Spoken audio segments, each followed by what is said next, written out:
참 비밀이 많은 말씀처럼 보이는데 오늘 선명합니다. 저를 따라하십시오. 깡통 차느냐, 형통하느냐, 둘 중 하나입니다. 우리는 갖고 있는 게 나오는 겁니다. 사람이 자기가 갖고 있지 않으면 안 나옵니다. 애를 써도 나오지 않습니다. 맞습니까? 그 사람이 뭘 갖고 있느냐, 인품이 훌륭하면 당연히 훌륭한 인품에서 나오는 말과 태도가 있어요. 그 사람이 사랑이 풍성하면 뭐가 나올까요? 사랑이 나오겠죠. 그 사람이 손맛이 좋아요. 음식이 어떻게 나올까요? 맛있는 음식으로 나오겠죠. 인맥이 풍성해요. 그 사람에게는 어떤 저력, 에너지가 있을까요? 사람을 소개시켜주는 이런 힘이 나오겠죠. 자기가 갖고 있는 게 나오는 게 당연한 거예요. 사사기 14장 14절을 보세요. 삼손이 낸 퀴즈예요. 먹는 자에게 뭐가 나오고? 먹는 게 나오고, 강한 자에게 단 것이 나온다. 내가 힘을 갖고 있느냐 안 갖고 있느냐, 이것은 표면적으로 드러나는 거고, 그 사람이 뭘 갖고 있느냐 그거에 따라 나온다는 거예요. 너무나 단순한 진리죠. 삼손이 강한 힘이 있었습니다. 왜? 그가 힘센 게 아니라 그가 뭘 소유했기 때문에? 하나님의 영을. 그가 하나님에게 붙들렸기 때문에. 우리 사랑하는 청소년들, 어린이들, 여러분이 뭔가 힘을 내서 붙잡는 것도 중요한데, 진짜 축복은 뭐냐면 우리 어린이들, 청소년들, 청년들이 자기가 힘을 내서 붙잡는 것 이상으로 하나님께 붙들리기를 축복합니다. 내가 붙잡는 것보다 하나님께 붙들려야 합니다. 붙들리면 그게 나오는 거예요. 누구 소유냐? 조금 바꿔 말하면 그 사람의 주인이 누구냐? 주인의 품격에 따라 하인의 격이 달라요. 주인이 격이 낮으면 그 하인의 격은 아무리 높아봤자 주인의 격을 넘지 못해요. 근데 주인의 격이 어마어마하게 높다, 세상적으로. 그러면 그 하인의 격도 엄청나게 높아지는 거예요. 누가 주인이냐? 누가 소유하고 있느냐? 근데 삼손이 힘이 사라졌어요. 왜? 주인을 잃어버렸어요. 하나님의 영이 그를 떠났어요. 그러니까 힘이 사라지는 거예요. 삼손이 예전 같은 그의 손에 아귀가 사라졌다는 말이 아니에요. 삼손이 예를 들어서 체력에 병이 왔다 이런 뜻이 아니에요. 삼손은요, 몸이 허우대가 그대로예요. 똑같습니다. 예전이나 지금이나. 그런데 그를 붙들고 있던 하나님이 그의 곁에 있지 않은 거예요. 사라졌어요. 여러분, 이게 얼마나 선명한 진리입니까? 누가 주인이냐, 누가 소유냐. 여러분, 음식점에서 부식이 바닥나면 그 음식점은 이제 음식을 내놓을 수 있어요, 없어요? 없는 거예요. 교회에서 말씀이 바닥나면 은혜가 있을까요, 없을까요? 없는 거예요. 교회에서 기도가 바닥나면 그 안에 역사가 있을까요, 없을까요? 없어요. 그래서 믿음의 역사, 소망의 인내, 사랑의 수고, 우리 교회가 그런 교회 되기를 축복합니다. 내가 누구에게 붙들려 있느냐? 여우가 그 숲의 주인이면 여우 수준밖에 그 숲은 누릴 수가 없어요. 근데 사자가 그 숲에 들어온다? 여우는 금세 주랭랑을 치고 사자가 누리는 수준까지 올라갈 수 있겠죠. 바둑을 아무리 잘 둬도 그 사람의 수준이 예를 들어서 그냥 급수로 따졌을 때 한 7급, 8급밖에 안 된다. 그 사람이 2단의 수가 나올까요, 안 나올까요? 나올 수가 없죠. 그 사람이 가지고 있는 수준이 고만한데 어떻게 그 이상의 수준이 나오겠습니까? 이건 너무나 단순한, 그래서 고수냐 하수냐의 차이는, 실력 차이는 표면적으로 드러나는 결과에 불과할 뿐, 진짜는 뭐냐면 내가 누구에게 붙들려 있느냐, 내 주인이 누구냐, 내가 누구에게 소유되어 있느냐, 이게 고수와 하수의 차이예요. 여러분, 그래서 고수는 자기가 얼마나 힘이 있고 어떤 능력이 있는지를 알고, 하수는 그걸 몰라요. 마라톤을 뛰면, 진짜 마라톤을 잘 뛰는 사람들은 마라톤 경기가 끝나면 체력이 한 10% 정도 남는다고 그래요. 그만큼 체력이 대단하다, 이건 두 번째고, 진짜는 뭐냐면 그 사람이 자기 체력이 어느 정도인지를 간파하고 있기 때문에 체력을 안배해서 뛴다는 거죠. 근데 진짜 하수들은 초반부터 막 달려. 그래가지고 자기 혼자 막 다른 선수들 뒤에 놓고 자기 혼자 쫙 멀리까지 먼저 제압해 놓으면 자기가 끝까지 이길 수 있을 거라고 생각하고 착각을 해. 근데 그 사람의 체력이 어떻게 될까요? 금세 동나버려. 그럼 그 사람 나중에 어떻게 들어올까요? 매일 꼴찌로 들어와요. 자기 체력이 어느 정도인지 몰라. 이게 하수와 고수의 차이인 거예요. 여러분, 그래서 자기 수준, 자기가 어떤 정도인지, 내가 누구에게 붙들렸는지 이걸 모르면 사람이 자기보다 무리수를 두죠. 그러면 바닥이 나요. 그래서 영혼이 부도맞는 거예요. 돈도 마찬가지죠. 내가 버는 수입의 수준을 알지 못하고 막 써. 그러면 그 가정이 어떻게 되죠? 부도맞는 겁니다. 돈은 300만 원 버는데 한 달에 쓰는 돈은 600만 원이에요.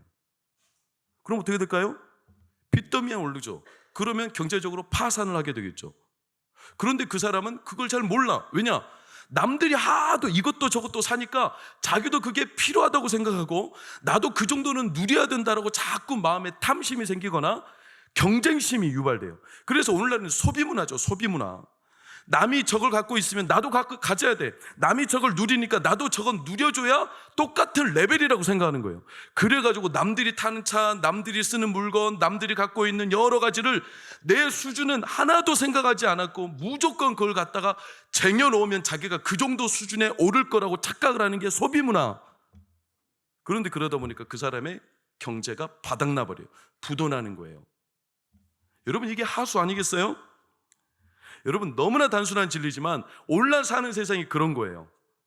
결국 힘이 얼마나 있느냐가 중요한 게 아니라 내가 누구에게 붙들려 있느냐를 아는 게 아주 중요합니다.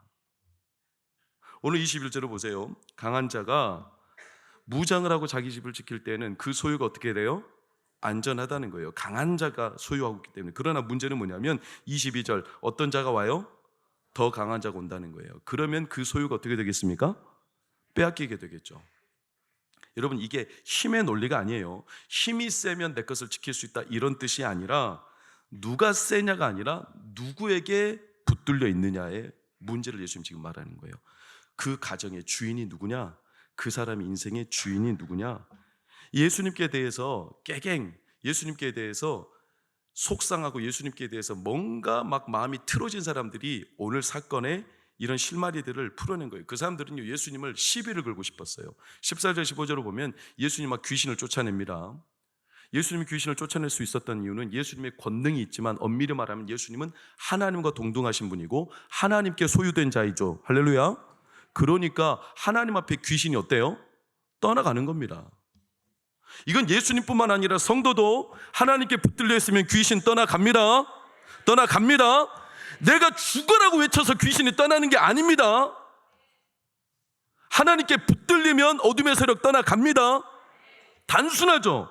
그런데 이 사람들 예수님 시비를 하고 싶어요. 14, 15절 다시 띄우세요. 예수님이 귀신을 쫓아내니까 예수님이 힘이 세다고 생각하면서 이들이 뭐라고 조롱하고 예수님을 시비를 거냐. 15절 누구를 힘입어?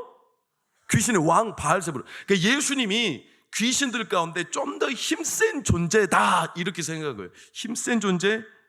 아니에요. 예수님요, 그렇게 예수님을 비방하고 모함하는 자들에게 18절 뭐라고 말씀하십니까? 너무나 단순한 진리.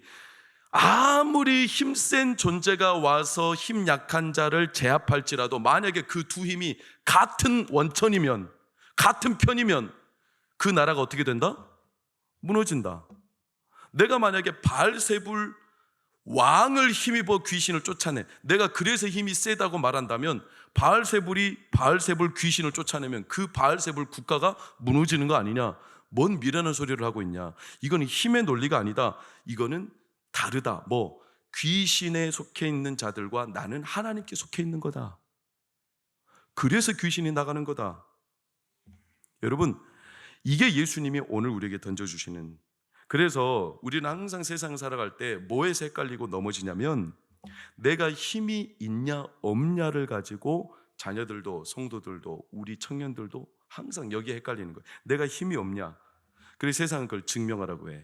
너가 실력이 얼마야? 네가 힘이 얼마야? 네가 가진 돈이 얼마야? 네 정체성이 어떤 거야? 네가 신분이 어떤 거야? 그럼 이걸 증명해내야 되는 거예요. 내가 자꾸 증명해내야 돼요. 그래가지고 돈을 쓰거나 그리고 없는 실력을 뽐내야 되고 때로는 나를 치장해야 되고, 그래서 남들이 내가 누구냐를 증명해내라 할 때 나름대로 어느 정도 수준을 내가 보여줘야 되니까 안간힘을 쓴다는 거예요. 이게 소비 문화예요. 소비 문화. 앞서 말씀드렸듯이 개인이 돈은 300만 원 버는데 자기가 남들 보면서 나도 저렇게 살고 싶어 그래가지고 600만 원씩 막 돈을 쓰는 거예요. 참 외람된 얘기지만 제가 아는 한 형님이 작년부터 자꾸 이제 그분을 누군지는 가르쳐주지를 않겠지만 저한테 돈을 빌려달라는 거예요. 돈을. 근데 왜 그랬냐면 재작년에 한번 이제 서울에 그분 형님 가족이 놀러 올 기회가 있어서 제가 이제 서울에 왔기 때문에, 지방에 계신 분이라 서울에 왔기 때문에 제가 극진히 모셨어요. 잘 모셨어요.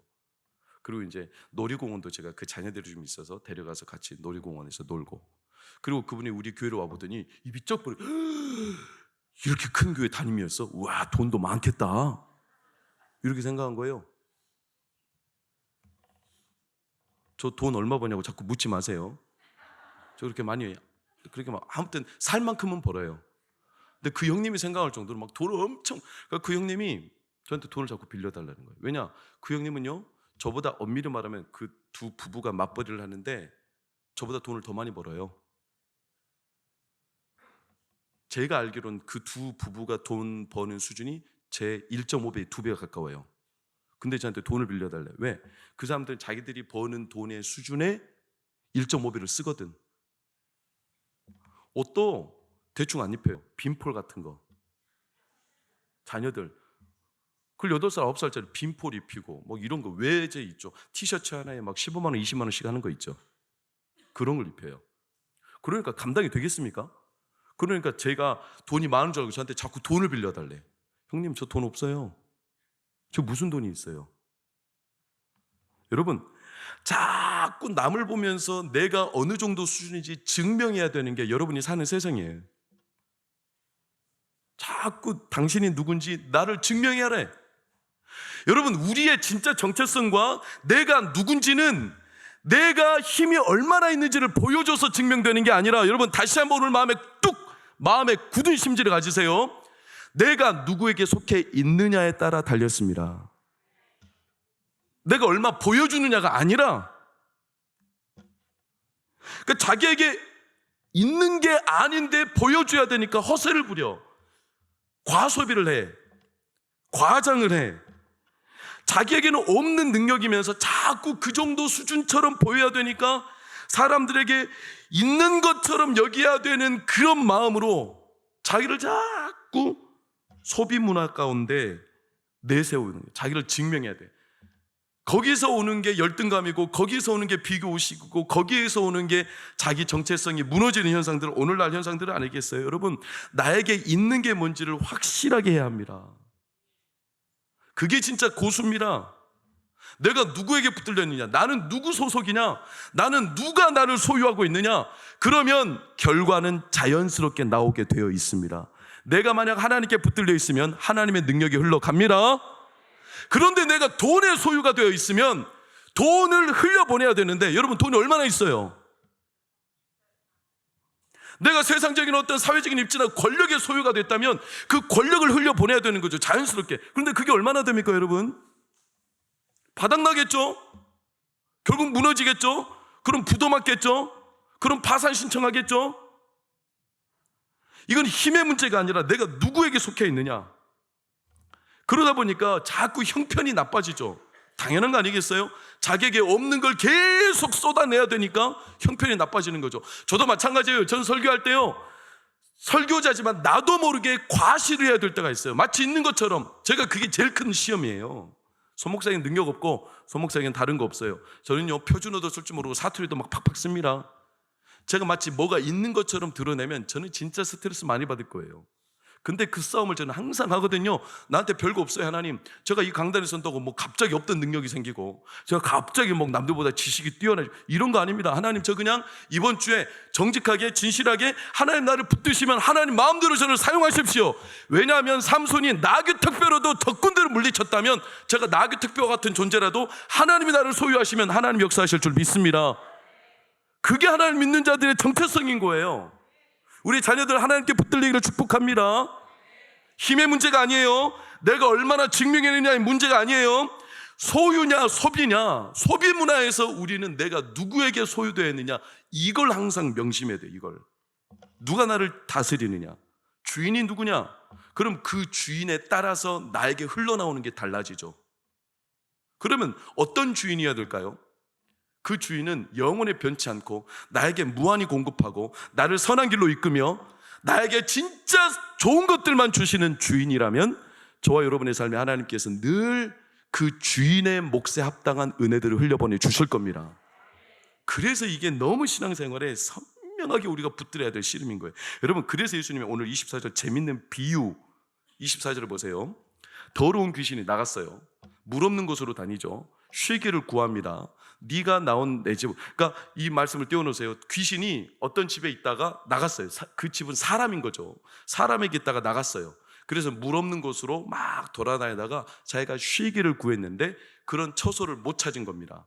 그래서 이 귀신이 어떻게 했냐, 다시 있던 사람, 다시 있던 집으로 돌아갔어요. 왜? 다른 곳에 쉴 곳이 없다는 것은 다른 곳에 다 누가 있었다는 뜻이냐면 하나님이 계셨습니다. 할렐루야. 그러니까 귀신이 머물 곳이 없는 거예요. 왜? 자기보다 더 센 사람, 센 존재가 있기 때문에. 그래서 다시 도망간 거예요. 그랬더니 그 25절을 보면 거기가 어떻게 됐어요? 청소되고 수리됐다는 거예요. 귀신이 나온 집으로 다시 돌아갔더니 그 집이 청소되고 수리되었다. 뭔가 나름 그 집, 그 사람의 변화가 일어났다는 거예요. 변화. 그럼 귀신이 그 집에서 나올 것 같죠? 안 그래요. 26절을 보세요. 빨간색만 시작. 더 악한 귀신 7을 데리고 들어와 버려요. 그러니까 그 사람의 형편이 어떻게 돼요? 더 안 좋아져요. 여러분, 이거는 참 놀라운 비유예요. 이건 참 재밌는 비유, 신비로운 비유예요. 여러분, 다시 우리가 말씀을 기억해 보세요. 귀신이 한 사람의 집에서 나왔어요. 물 없는 곳으로 다녔어요. 왜 물 없는 곳일까? 이것은 누가복음 8장, 오늘 사건의 앞에, 3장 앞에 8장 33절을 보면 귀신이 예수님한테 쫓겨나간 적이 있어요. 어디로? 호수, 물로 몰사당한 적이 있어요. 그래서 귀신은 이게 너무나 무서워요. 그러니까 누구를 피해 다닐까요? 네, 예수님을 피해 다니는 거예요. 또 물에 몰사당할까 봐. 그러니까 귀신은 딱 알아. 자기는 누구 앞에 설 수 없다? 예수님 앞에. 예수님의 소유된 성도 앞에 설 수 있다 없다? 없다. 예수님이 계신 곳에 설 수 있다 없다? 없다. 만약에 그 사람, 그 집이 예수님이 계신 곳이라면 귀신이 들어갈 수 있다 없다? 없다. 그러니까 그곳에는 들어갈 수 없어요. 그래서 물 없는 곳, 또 예수님한테 붙잡혀가지고 몰사당할까 봐 한번 호되게 당했기 때문에 귀신들도 알아요. 예수님께 소유된 사람 앞에는 절대로 들어갈 수 있다 없다? 없다. 그래서 귀신이 막 돌아다니는 거예요. 쉴 곳. 여러분, 쉴 곳은 어디냐? 저를 따라하세요. 숨을 곳. 쉴 곳은 숨을 곳입니다. 귀신은 숨어 지냅니다. 절대로 눈에 드러나지 않게 숨어서 지내요. 숨을 곳, 정체를 탄로나지 않을 곳. 그곳이 어딜까요? 여러분이 어디 숨어요? 군대 갔다 온 우리 남자 청년들, 우리 남자 성도님들 군대에서 짱박혀 본 적 있어요 없어요? 군대에서 짱박혀 본 적 저만 있어요? 나만 나쁜 놈이네. 아주 쓰레기네 나만. 나는 군대에서 짱박혀 본 적이 있어요. 어딜까요 집사님? 남들은 모르고 나만 아는 곳이에요. 아시죠? 마치 아는 것처럼 고개를 하나 까딱도 안 하는데, 짱 박히는 곳, 쉴 곳이 어디냐면 남들은 모르는 곳, 나만 아는 곳, 내가 잘 아는 곳. 그래서 남들에게 딱 숨어있을 최상의 지대. 남들이 아는 곳이라면 쉴 수 있어요 없어요? 없죠. 나 혼자 쉬어야 되는데 남들이 들락날락하면 안 되잖아요. 그러니까 귀신은 항상 숨어 지내는 거예요. 자기가 쉴 곳, 그곳이 어딜까요? 자기가 잘 아는 곳, 그곳이 어딜까요? 이전에 나왔던 그곳. 왜? 이전에 나왔기 때문에 그 사람을 잘 알아. 그렇죠? 그 사람이 언제 어떻게 넘어지는지, 쉽게 말하면 그 사람의 성격을 잘 알아. 그 사람의 성향이 어떤지 잘 알아. 그 사람은 귀신이 손 안 대도 이럴 때 마음이 무너지는 사람이에요. 그 사람은 인간관계 때문에 늘 마음이 무너지는 사람이에요. 그때마다 귀신은 그 사람의 절망, 그 사람의 두려움, 그 사람이 실망하고 실족하고 낙심하고 낙담할 때 귀신은 그 안에 딱 들어가 숨을 수 있어요. 낙담, 낙심, 두려움, 불안은 다 귀신이 좋아하는 생각들이거든요. 근데 그 사람은 예를 들어서 돈 문제가 터지면 낙심하고 낙담해. 귀신은 그걸 딱 잘 알아. 마귀는.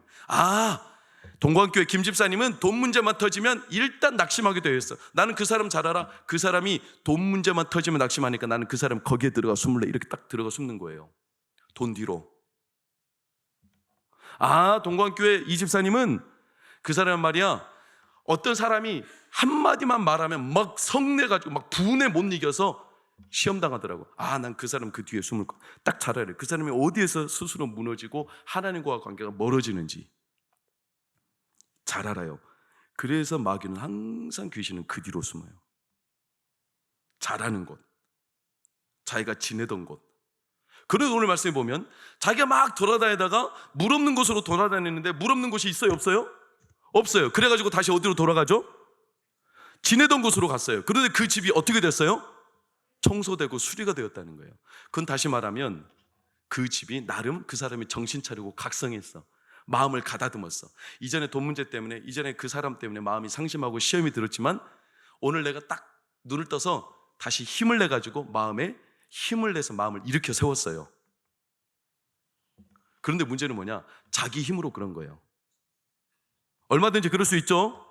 오늘 안 좋은 일이 일어났지만 내일 내가 눈 떠서 하나님과 상관이 없다고 말은 못해요, 성도가. 그러나 때로는 성도라도요, 자기 힘으로 힘을 낼 때가 있어요. 자기 힘으로 이겨보려 할 때, 그게 나쁘다는 뜻이 아니에요. 근데 하나님께 붙들리기보다 내 의지로, 내 마음의 용기로, 내가 스스로 만들어내는 마음의 에너지를 가지고 다시 정신을 바짝 차릴 때가 있어요. 근데 그것은 하나님이 붙들고 있는 생각은 아니에요. 세상적인 자기 개발이고 세상적인 자기 취향에 따라 자기가 스스로 만들어낼 수 있는 뭐냐면 자기 용기죠. 세상 사람들도 얼마든지 용기 냅니다. 세상 사람들을 얼마든지 서로 위로합니다. 그래가지고 야, 할 수 있어, 너라면 할 수 있어, 괜찮아, 이렇게 서로 독려하고 응원하며 마음을 북돋워 줍니다. 그러나 그건 누구에게 소유된 생각이에요? 자기에게 소유된 생각이에요. 하나님이 주시는 근본적인, 하나님이 붙드는 생각은 아니에요. 여러분, 하나님이 주신 생각은 늘 말씀과 성령 안에 있습니다. 자기 나름대로 힘을 내가지고 으쌰 한번 해보자, 자기 자신감, 자기 안에 비롯된 용기, 이게 어느 정도는 가능해요. 그럼 귀신은 그걸 딱 알아봐요. 요놈 봐라, 마음이 좀 성소되고 수리됐네, 좀 힘을 내려 하네. 그럼 귀신이 그 사람이 무서워서 도망가요? 안 도망가요. 어떻게 한다고요? 더 센 놈을 데려와 버린다니까. 왜? 힘의 논리가 아니라니까요. 귀신은요, 힘의 논리로 따지면 우리가 이길 수 없어요. 여러분이, 제가 누구에게 속해 있느냐가 중요합니다. 내가 생각하는 것, 내가 말하는 것, 내가 지금 마음에 품은 것들이 하나님의 말씀이기를 축원합니다. 그래서 힘이 나고 하나님의 성령의 감동 때문에 여러분의 마음이 충만하기를 축원합니다. 그때 마귀는 요놈이 자기 힘으로 힘을 내는 게 아니라 누구에게 소유됐다? 하나님의 말씀으로 힘을 얻었구나. 그럼 마귀가 그 집에 못 들어간다니까요. 근데 청소되고 수리는 됐어요. 근데 자기 자신감이에요. 뭔가 이 일이 잘 풀려서 생긴 자기 만족이에요. 그래가지고 우리가 만족을 느끼다 보면 때로는 막 마음이 하늘을 붕붕 떠다니듯 자신감을 얻을 때가 있습니다. 사람 마음은 언제나 그럴 수 있어요. 칭찬을 들으면, 또는 사람들이 나에게 막 우러러보며 뭔가 저 사람 대단하다고 말해주면 그런 막 자신감이 생기고 용기가 생길 수 있습니다. 그러나 그런 자신감, 용기는 어떻게 될까요? 일이 틀어지면 금세 또 추락해버리는 거 아니겠어요? 마귀는 그걸 너무나 잘 알아요. 요놈이 자기 힘으로 청소하고 자기 마음을 정리해도 수리해도 이거는 얼마 가지 않은, 충분히 마귀가 더 센 귀신 일곱이라는 건 성경에서 완벽한 수준을 때때로 뜻하죠. 그래서 7 엄청나게 강한 군대와 같은 귀신을 데리고 와서 그 마음에 더한 공격, 더한 낙심과 두려움을 가지고 그 사람을 제압해버린다는 거예요. 그래서 그 사람 마음이 이전보다 어떻게 된다? 더 나빠져 버린다. 사람이 올라간 만큼 추락하는 속도도 빠르고 추락하면 느끼는 고통도 훨씬 크듯이, 여러분, 이게 오늘 예수님이 우리에게 말하는 힘의 논리가 아니다. 너가 얼마나 갖고 있고 너가 뭘 증명할 수 있냐, 실력이 얼마냐, 세상에서 너에게 소비 문화로 뭘 증명하러 말한 이거에 현혹되지 말고 너가 누구에게 붙들려 있고 너가 누구 소유이고 네 안에 누가 주인으로 계시는지를 확인해라. 여러분, 그걸 모르면 우리 영혼은 반드시 부도맞게 되어 있어요.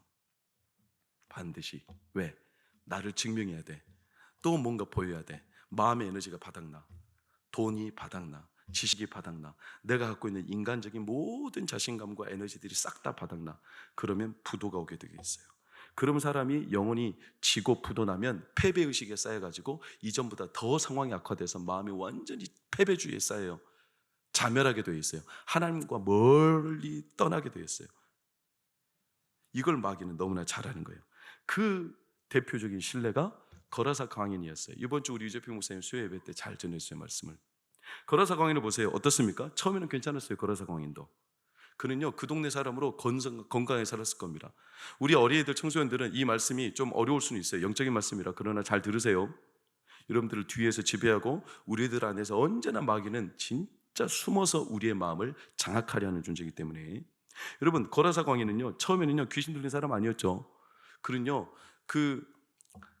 어디입니까? 대가볼리라는 그 지역에 그래도 이름만 내놓으라 하면 누구나 아는 옆집 아들이고 이웃집 사촌이고 또 저 가정에 기둥 같은 아들이었어요. 근데 그 남자에게 어느 날 귀신이 들어왔습니다. 사람들이 뭔가 치료를 막 했겠죠. 그런데 이 귀신이 좀 괜찮으신가 싶더니 더 세지고 더 세지고 더 세지고.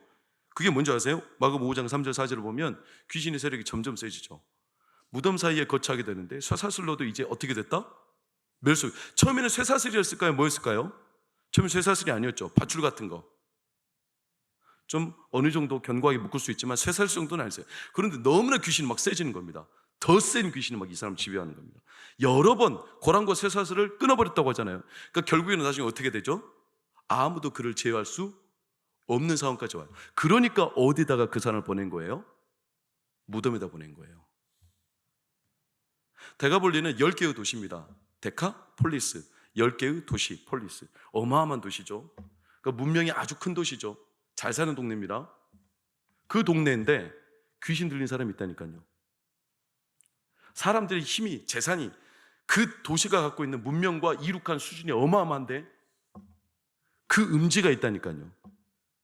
귀신 들린 사람이 거기에 살아요. 그리고 짐승처럼 울부짖어 밤낮 무덤 사이에 나. 여러분, 귀신 들린 사람 만나봤습니까? 만나보면 귀신 들렸는지 정신질환인지 우리는 어느 정도는 압니다. 딱 눈빛을 쳐다보면. 눈빛을 마주하지 못해요. 귀신 들린 사람은 절대로. 예수 믿는 사람을 헛소리하죠. 그리고 귀신은 다중인격이죠. 오늘도 7마리 귀신, 7센 귀신을 데려. 그러니까 그 안에는 여러 가지 음성들이 있겠죠. 귀신의 인격들이 그 사람을 장악하는 겁니다. 생각, 그 사람의 마음. 그러니까 이 사람은요, 더 이상 자기 자신의 삶을 지탱할 수가 없어. 그러니까 사람들이 이 사람을 무덤가로 보내버렸어. 왜? 안 되니까. 더 이상 컨트롤이 안 되니까. 더 이상 이 사람을 치료해 줄 수 없으니까. 어떤 센 치료를 가지고 이 사람을 치료했어도 돼요? 안 돼요? 안 되잖아요. 그러니까 이 사람을 보냈어. 어디로? 나몰라라 하고. 여러분 생각해 보세요. 여러분의 이웃집 아들이, 여러분 가정의 친족이 귀신 들려가지고 아무리 해도 안 되는 거예요. 그래가지고 이제 손을 놔버렸어. 그래가지고 보냈어요. 아무도 살지 않는 무덤, 죽음이나 다스리는 곳에. 그러면서 다들 아랑곳하지 않고 살고 있어요. 그러니까 이 사람들이 그 거라사 광인을 보며 이제는 하나님의 도우심, 하나님이 저 사람 치료할 수 없어, 이렇게 딱 나름대로 울타리를 친 거예요. 그래서 한계를 딱 만들어 놓고 자기들 도시는 안전하게 가꾸기 위해서 그 도시 밖으로 이 사람을 쫓아낸 거죠. 그리고 나름 합리화를 시켜요. 그건 안 되는 문제라는 거예요. 그거는 우리가 이길 수 없다는 거예요. 그러니까 그거는 더 이상 우리가 손으로 못 대니까 그냥 저 사람은 어쩔 수 없어 하고 딱 밖에다 내버려 놓고. 그러면 귀신 들린 사람은 무덤가에 있으니까 귀신의 존재는 저기 있고 우리에게는 아무 일이 없을까? 여러분, 이게 참 넌센스입니다. 넌센스. 귀신 들린 사람 우리가 통제할 수 없으니까 밖으로 내몰았으니까 우리 동네는 안전하다? 굉장한 넌센스입니다. 실제로 그럴까요? 이 사람들은 얼마나 놀라운 일을 행하냐면 우리는 너무나 잘 알기 때문에 그냥 말씀을 거두절미하고 딱 한 가지 논리로만. 여러분, 예수님이 이 사람을 만났습니다. 귀신이 나갔을까요? 안 나갔을까요? 나갔습니다. 할렐루야. 나갔습니다. 귀신이 나갔어요. 그러니까 사람들이 너무나 깜짝 놀랐어요. 그래가지고 사람들이 막 귀신이 나간 사람을 보면서 신기하는 거예요. 근데 귀신 나갈 때 어떻게 나갔죠? 돼지떼 2,000마리한테 귀신을 보내가지고 호수로 몰사했죠. 그러니까 귀신이 싹 호수에 몰사하면서 그 사람이 온전해졌어요. 그럼 당연히 우리들은 와 기쁘다, 찬양한다, 감사한다 이렇게 막 박수치고 환영할 일인데 전혀 그런 환영은 없었어요. 동네 사람들이. 그리고 이들은 어떻게 했냐? 어떻게 했죠? 두려워서 예수님을 나가라고 그랬어요. 그때 마가복음 5장 17절을 보면 이 동네 사람들이 한 말이에요. 시작. 그들이 예수께서 그 지방에서 떠나라고 권고하는 거예요. 이 지방에서 좀 떠나 주십시오. 무섭습니다. 당신하고 같이 있고 싶지 않습니다. 여러분 참 놀라운 거죠. 우리 같으면 질병이 나왔고 귀신이 떠났다 박수치면서 감사하고 야 하나님 역시 살아계시다. 하나님 오늘 밤에도 이 밤에도 우리 가운데 역사하실 줄 믿습니다. 그게 우리가 갖는 믿음인데 이 사람들은 전혀 그런 반응을 보이지 않아요. 그 지방에서 떠나가십시오. 그리고 제가 너무나 놀랍게 이 말씀에서 깨닫는, 여러분들도 저하고 말씀을 나누며 깨달았던 한 가지 사실이 뭡니까? 그 지방에서 떠나기를 구했던 이 사람들의 말은 자기들의 생각, 자기들의 언어는 아니죠. 이 언어는 누구의 언어입니까? 5장 10절을 보면 누가 그렇게 합니까? 귀신이 처음에 예수님께 한 말이 이거였어요. 그 지방에서 우리를 내보내지 마십시오. 이렇게 요청했어요. 자 보세요. 귀신이 예수님을 보고 그 지방에서 나를 떠나지 못하도록 요청을 했어요. 그럼 귀신은 누가 이 지방에서 떠나기를 바라는 거예요? 예수님 떠나기를 바라는 거죠. 귀신 입장은 그거였어요. 예수님 저 그냥 여기서 돼지떼 치는 사람들 앞에 그냥 이 걸어사거나 앞에 있을 테니까 나를 좀 내보내지 말아주세요. 나 여기 그냥 조용히 살겠습니다. 이렇게 말하는 것 같으나 귀신은요 엄밀히 말하면 예수님 보고 그 지방 떠나라는 거예요. 그래야 자기들이 사니까. 그런데 놀랍게도 예수님 보고 떠나라는 사람들이 지금 누가 그 말을 하고 있어요? 마을 사람들이 그 말을 하고 있어요. 조금 과격하게 말하면 마을 사람들조차도 누구의 소나기에서 놀아나고 있어요? 귀신의 소나기에서 놀아나고 있어요. 여러분 점점 나빠지는 것은 힘이 약해서가 아니에요. 그 땅의 주인이 누구고 그 사람의 주인이 누구냐. 귀신은요 이걸 노려요. 마귀는 이걸 노려요. 그래서 그 사람의 두려움 때문에, 세상 문제 때문에, 여러 가지 때문에 마음이 두려워지고 낙심하면 그 사람은 그때부터 어떻게 될까요? 아 이건 고쳐지지 않아, 내 힘으로 안 돼. 그래가지고 그 마음은 한쪽으로 제껴놔. 그런 상황은 한쪽으로 제껴놔. 내가 겪고 있는 질병의 문제나 여러분 겪고 있는 여러 가지 문제들, 아 내 힘으로 안 되는구나, 그래서 제껴놔. 여러분 그것은 마귀가 주는 생각이에요. 우리가 하나님 앞에 속하면 어떤 문제, 어떤 상황이라도 하나님은 그 문제를 가장 합력하여 선으로 이루어 내십니다. 그런데 그게 아니라 한쪽으로 제껴놓는 거예요. 그건 안 된다는 거지. 그건 하나님도 손 못 댄다는 거지. 하나님의 영역이 아니라는 거죠. 그렇게 마귀는 숨어 지내는 거예요. 귀신은 숨어 지내 뒤에서 우리의 두려움을 빌어먹고 살면서, 내 마음에 낙심을 빌부터 살면서, 아 난 저 사람 알아, 저 권사님은 어떤 문제만 터지면 막 입에 불평이 막 튀어나와. 아 그 뒤에 숨어야지. 그래서 그 권사님은 우리 권사님 아니니까 놀라지 마세요. 그 권사님은 그 불평은 하나님도 건드릴 수 없는 영역으로 딱 제껴놔버려요. 이 사건은 믿음으로 해결이 안 돼. 어떻습니까 여러분? 그런 삶의 자리가 있어요 없어요? 마귀는 너무나 잘 알아요. 여러분이 항상 넘어지고 무너지는 것. 그래가지고 그 문제 앞에 서면 절대로 하나님을 향하여 눈을 들 수 없어요. 감사, 찬양, 기도 안 나와요. 그냥 그건 습관적으로 불평과 불만과 두려움과 마음의 불안이 그 영역에는 딱 잡혀 있어. 자녀만 보면 한숨이 나와. 그리고 거기서는 기도가 나오기보다는 자녀에 대해서 그냥 마음이 일단 속상하고 상심해서 그냥 거기서 마음을 걷어버려요. 그 영역은 하나님의 영역이 아니죠. 같은 문제가 항상 그렇게 마귀는 그걸 너무나 잘해요. 그래서 그 뒤에 숨어요. 그러면서 우리에게 빌부터 살아. 두려움을 빌부터, 우리의 낙심을 빌붙어서, 우리 안에 불안을 빌붙어서. 그래가지고 이 영역은 하나님도 손댈 수 없는 영역처럼 나도 믿음으로 기도하고 하나님 앞에 눈을 들지 않고 그냥 딱 거라사광인 무덤가에서 처해 있는 귀신처럼. 그래가지고 그 귀신이 소리를 지를 때 깜짝 놀라가지고 아 이것은 외면해놓고 멀리 멀찌감치 떨쳐놓고 다른 기도만 하고 있어요.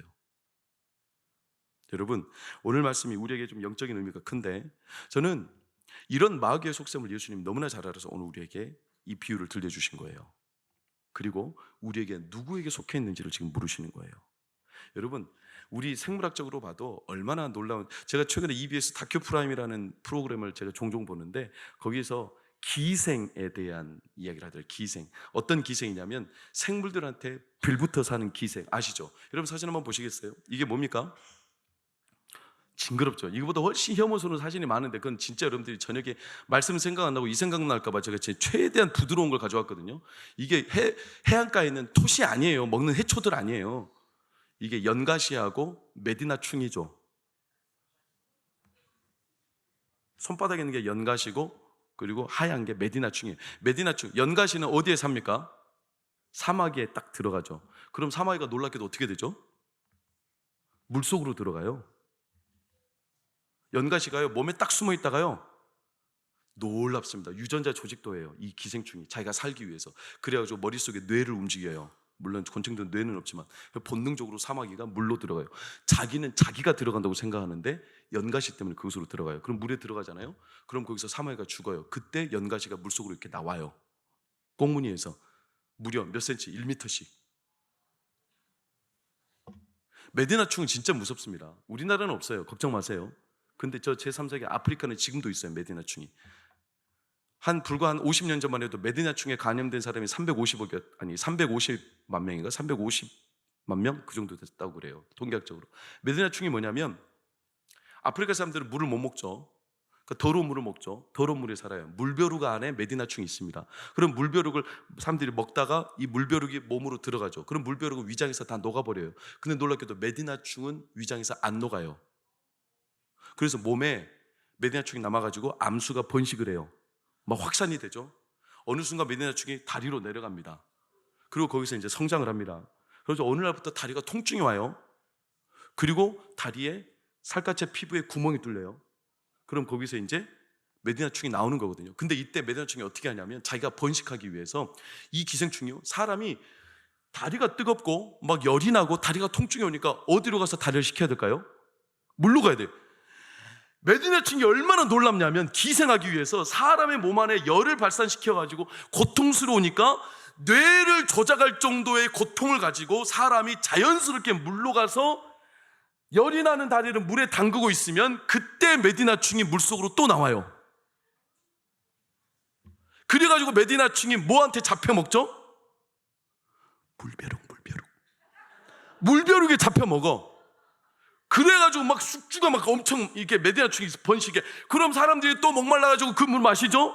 그럼 또 그게 위장으로 들어가. 물벼룩은 죽어. 몸에서 또 메디나충은 막 번식을 해. 그럼 사람 다리에 열이 나. 그럼 그 사람은 또 가가지고 다리에 물을 담궈. 그럼 또 그때 메디나충이 나와. 그럼 또 뭐가 먹어? 물열이 먹어. 이걸요 메디나충이 조종하는 거예요.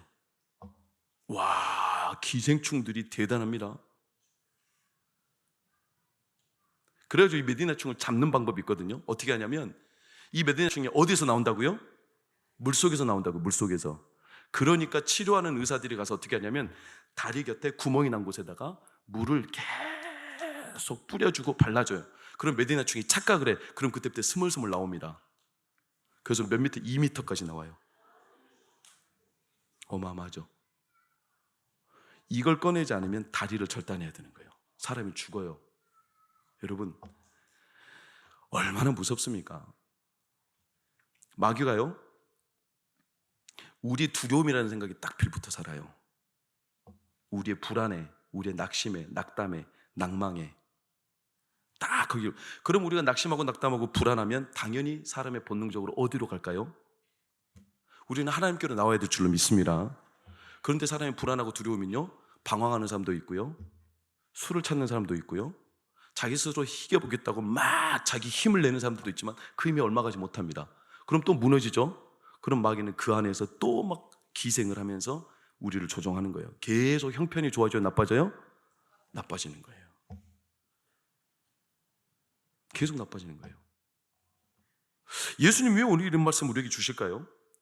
우리가 누구에게 속했냐? 누가 너희들의 주인이냐?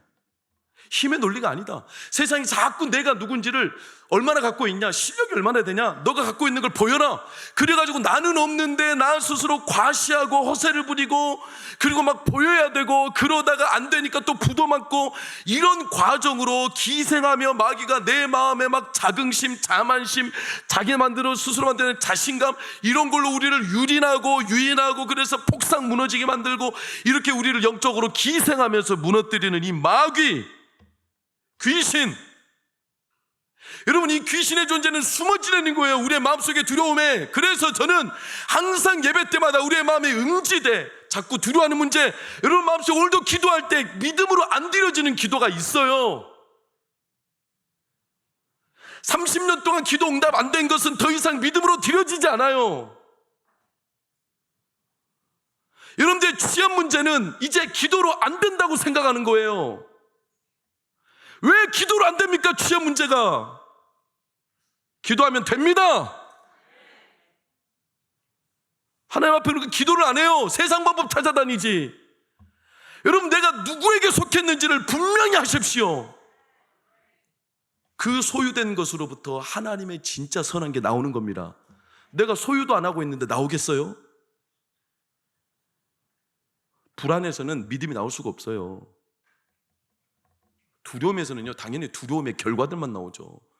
자기 분쟁만 나오죠. 나 이러다 끝나고 만다, 이런 생각들이 나오지. 어디 두려움에서 막 믿음이 나옵니까? 안 나옵니다. 그러니까 마귀는 그걸 너무나 잘 알아서 우리 자녀들의 미래 너무나 공부 때문에 세상적으로 잘 보여라, 증명이라, 이런 거에 현혹되지 마세요. 이 자녀들의 진짜 정체성은 하나님께 소유된 자들이면 됩니다. 그러라 우리는 기도하는 거예요. 여러분, 기도하면 됩니까? 기도하면 됩니까? 기도하면 됩니까? 됩니다. 왜 안 됩니까? 됩니다. 너무나 당연하게 됩니다. 이게 하나님이 우리에게 보여주신 오늘 말씀. 그래서 너는 누구다? 하나님의 소유다. 하나님의 소유다. 하나님이 나의 왕이시다. 나를 소유하고 계신다. 하나님 나를 소유하시면 나에게서 당연히 선한 것들이 나온다. 하나님 나를 붙드시면 나를 집으로 처소로 삼았으니, 바울이 말하자면 너희가 성령이 거하는 전인 줄 알지 못하느냐.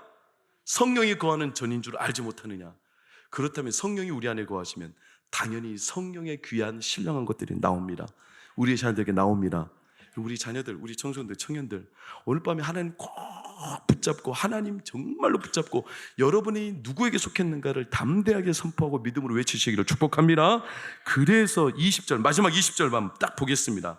20절 시작. 그러나 내가 만일 하나님의 손을 힘입어 귀신을 쫓아낸다면 하나님의 나라가 이미 너희에게 임하였느니라. 이미 하나님 나라가 너희에게 임하였느니라. 결과적으로 내가 힘이 세서 귀신을 쫓아내는 거, 내가 힘이 세서 두려움을 물리치는 거, 내가 힘이 남달라서 불안을 없애고 세상에서 나를 증명해내는 게 아니라, 이미 하나님께 속하여 있다면 너희 안에 하나님의 능력이 흘러나와 두려움을 쫓아내고 귀신을 쫓아내고 염려를 쫓아내고 우리가 누구에게 속해 있는지를 하나님이 드러내실 겁니다. 그러니 나에게 있는 게 뭔지, 하나님이 나에게 누가 속해 있는지를 선명하게 드러내는 밤이 되기를 축원합니다. 베드로의 선포처럼 나에게 없는 것, 은과 금은 나에게 없다, 나 있는 척하지 않겠다. 은과 금이 나한테 없는데 내가 뭘 가지고 그 사람을 돕겠느냐. 나는 그거 없는 거 가지고 그 사람 돕겠다고 말하지 않겠다. 그러나 나에게 있는 거 분명하다. 베드로는 너무나 당당해졌죠. 나는 은과 금 없고 나에게 실력도 없고 나는 너무나 현실적으로 아무것도 없지만 나에게 있는 게 분명하다. 나에게 예수 그리스도의 이름이 있다. 그러니 안진병이야 일어나 걸으라. 걸으나 일어나 걸었습니다. 하나님이 그 이름대로 그 능력이 흘러나오게 하셨습니다. 그래서 사랑하는 여러분, 오늘 밤에 예수가 왕이심을 선포하고 예수께서 나의 왕이심을, 하나님이 나를 소유하셨음을, 예수님만 높이고 예수님이 나와 함께 하심을 여러분 마음속에 확신하며 하나님 때문에 가슴이 뜨거워지고 예수님이 나를 소유했다는 이 기쁨 때문에 여러분 안에 하나님의 선한 능력이 흘러나오기를 예수 이름으로 축원합니다.